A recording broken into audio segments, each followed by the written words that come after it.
J'ai voté blanc, c'est-à-dire ni pour l'un ni pour l'autre. Donc je les ai renvoyés tous les deux au vestiaire. Pierre-Jean Luciani, seul représentant de la droite ayant accepté de venir en direct sur notre plateau hier soir, reconnaît avoir voté blanc.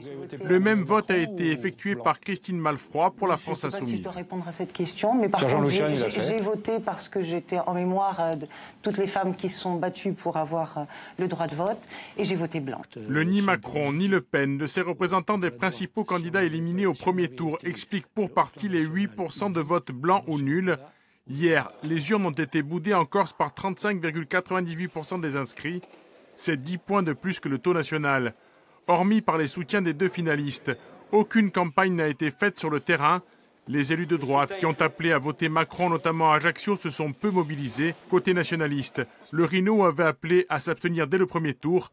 La prise de position de Gilles Simeoni contre Marine Le Pen date, elle, du 24 avril. Bien évidemment, Emmanuel Macron n'a pas été, avant le premier tour, à la hauteur de nos attentes, à la hauteur, à notre avis, des enjeux de la Corse. Mais je le dis très clairement, il faut que ce soit Emmanuel Macron qui soit le prochain président de la République et pas Marine Le Pen. Estimant que la Corse n'est pas la France, les partis nationalistes se tiennent généralement éloignés du scrutin présidentiel.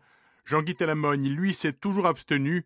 Durant l'entre-deux tours, le président de l'Assemblée de Corse avait toutefois invité ceux qui désirent voter à contrer le Front National.